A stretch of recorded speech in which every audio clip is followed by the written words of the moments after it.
नमस्कार दोस्तों, मैं शिवम आप सभी का स्टेपिंग स्टोन पर स्वागत करता हूं। तहरीके तालिबान पाकिस्तान, जिसे इन शॉर्ट में हम टीटीपी के नाम से भी जानते हैं, जो पाकिस्तान का एक टेररिस्ट ऑर्गेनाइजेशन है और इसके द्वारा पाकिस्तान में अपनी नई सरकार के गठन की घोषणा कर दी गई है। और अगर आप देखें तो ये अपनी पार्टी के किसी हेड को नहीं अपॉइंट करें, इनके द्वारा पूरा का पूरा अपना कैबिनेट स्थापित किया गया। जिस प्रकार से किसी देश को चलाने के लिए एक पूरा कैबिनेट होता है, मंत्रिमंडल का एक समूह होता है, सेम उसी तरीके से इन्होंने अपनी पूरी पूरी कैबिनेट ही बना दी है, जिसको लेकर के जो प्रेजेंट टाइम में पाकिस्तान की रूलिंग पार्टी शहबाज शरीफ की है, उसकी समस्याएं बढ़ती नजर आ रही हैं। जिसके रिगार्डिंग वेरियस आर्टिकल भी पब्लिश हुए हैं कि TTP forms new cabinet in a challenge to Pakistan government, जो कहीं ना कहीं पाकिस्तान की सॉवरेनिटी को डायरेक्ट थ्रेट है या डायरेक्ट चैलेंज है। क्योंकि अगर आप देखें तो किसी भी देश को चलाने के लिए एक सेंट्रल गवर्नमेंट होती है और वह उस देश के संविधान के आधार पर उस देश को चलाने की कोशिश करती है। लेकिन अगर आप पाकिस्तान का केस देखते हैं तो यहाँ पर आपको दो सरकारें देखने को मिल रही हैं, जो एक सिविलियन के द्वारा चूज की गई है, जो कि शहबाज शरीफ की है, और इसी के जस्ट पैरेलल दूसरी कैबिनेट सामने नजर आ रही है, जो कि टीटीपी के द्वारा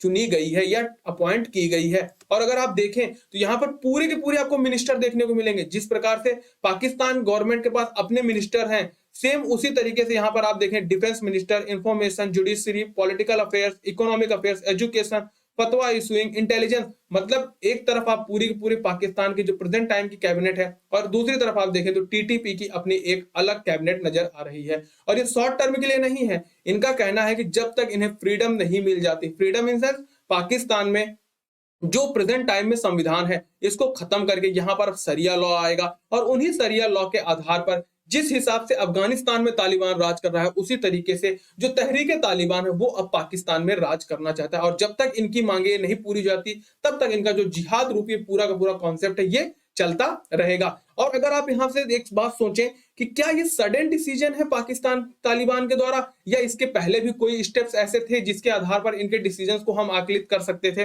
देखो, अगर आपने नोटिस किया हो तो नवंबर 2022 में जब बाजवा ने अपना कार्यकाल पूरा किया और फिर उसके बाद आसिफ मुनीर जो है वो वहां के आर्मी चीफ के रूप में सामने आते हैं, जो कि आप कह सकते हो पाकिस्तान की मेन सेंटर पावर होता है, जो पूरे पूरे देश को गवर्नमेंट को भी आप कह सकते हो रेगुलेट कराने की अपने पास पावर रखता है। जब ये सत्ता में आए तो उसके बाद जो पाकिस्तान तालिबान है उसके द्वारा पाकिस्तान के द्वारा जो सीज फायर का एग्रीमेंट था उसे समाप्त कर दिया गया, और अपने फाइटर्स को इन्होंने अर्ज किया कि अब आप पूरे के पूरे नेशन वाइड जो है अटैक को स्टार्ट कर दीजिए। और उसी से आप कह सकते हो कि इन सब चीजों की जो आकलन है वो सामने निकाले जा सकते थे, और उसी का आप रिजल्ट एक देख सकते हो कि अब जो है इनके द्वारा अपनी नई कैबिनेट को स्थापित कर दिया गया है। तब यहाँ पर कई सारे क्वेश्चंस दिमाग में आना स्टार्ट हो जाते हैं कि सर जो प्रेजेंट टाइम कि क्या पाकिस्तान की जनता तहरीके तालिबान के सपोर्ट में आएगी, या जो इनका पाकिस्तान का ज्योग्राफी है वो इनके फेवर में रहेगा। देखो, इसको समझने के लिए आप पहले यहाँ का मैप समझिए। देखो, जो टीटीपी है वो इस रीजन में अपना इन्फ्लुएंस रखती है, खैबर पख्तूनख्वा वाले रीजन में, जो कहीं ना कहीं अफगान तालिबान के सपोर्ट से है। जो इसका बड़ा भाई है आप कह सकते हो, उसको पालने का काम पाकिस्तान ने ही किया था यूएस के सपोर्ट से, और अब उसी का छोटा भाई जो है वो पाकिस्तान को आंख दिखा करके वहां पर राज करना चाहता है, जैसे उसका बड़ा भाई कर रहा है। तो यहाँ पर तो तहरीके तालिबान का अपना खुद का इन्फ्लुएंस हो गया। ये हो गया पीओके वाला रीजन, जहां पर अगर आप प्रेजेंट टाइम में देखें तो वहां की जनता से भी लगातार जो पाकिस्तान गवर्नमेंट है उसको रेजिस्टेंस मिल रहा है या विरोध मिल रहा है। और बलूचिस्तान से तो आप वाकिफ ही होंगे, क्योंकि यहाँ के जो बलूच लोग हैं वो पाकिस्तान गवर्नमेंट से काफी ज्यादा हेट रखते हैं, और हमेशा यहाँ पर जो है आर्मी कॉन्फ्लिक्ट आपको देखने को मिलती है, फिर चाहे वो चाइनीज प्रोजेक्ट हो या चाहे वहां पाकिस्तान की आर्मी हो। तो इस पूरे के पूरे रीजन में अगर आप एक बार नोटिस करें तो जो टीटीपी है उसका इन्फ्लुएंस बढ़ सकता है।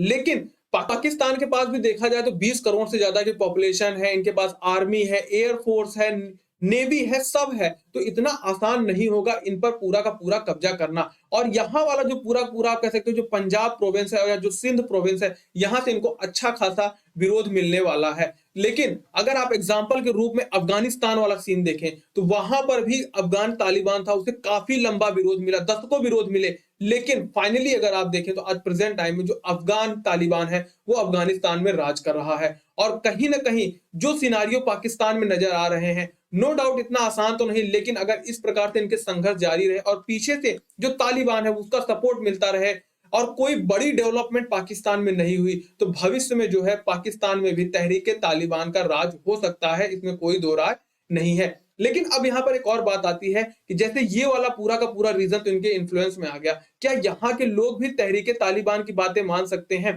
देखो, एक बार तो विरोध हो सकता है आर्मी के द्वारा, लेकिन अगर जनता इनके फेवर में आ गई तो कहीं ना कहीं इनके द्वारा ये बाजी जीत ली जाएगी। और अगर मैं आपको दिखाऊं, एक 2018 में सर्वे हुआ था, उसमें बताया गया 67% जो पाकिस्तानी है उनका मानना है कि पाकिस्तान में सरिया लॉ है, जो भी पाकिस्तान का जो प्रेजेंट टाइम में कानून है वो हट जाए और सिर्फ सिंगल लॉ होना चाहिए, सरिया लॉ। और जो तहरीके तालिबान की मांग है वो भी सरिया लॉ की ही मांग है। तो आप कह सकते हो यहां से भी कई सारे लोग जो हैं वो टीटीपी के सपोर्ट में आ जाएंगे।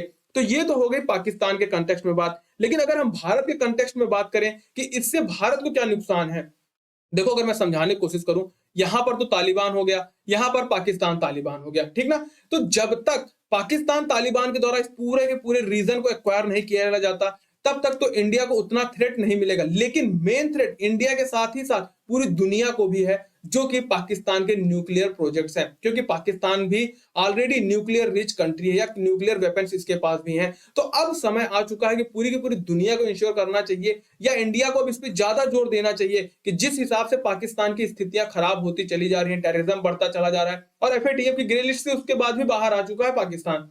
तो जिस हिसाब से यहाँ पर आतंकवाद बढ़ता चला जा रहा है, उससे कहीं ना कहीं जो यहाँ पर न्यूक्लियर वेपन्स है उनकी जो थ्रेट्स हैं वो बढ़ते चले जा रहे हैं। तो इन सब चीजों को इंश्योर करते हुए इंडिया को वैश्विक मंच पर ये बात उठानी चाहिए कि जो न्यूक्लियर वेपन्स है उनकी सेफ्टी को इंश्योर किया जाए। ये सब तो रहा पूरा का पूरा इस घटना के बारे में। इसके रिगार्डिंग जो भी डेवलपमेंट सामने आएंगे उसको लेकर के मिलते हैं नए सेशन पर। जय हिंद।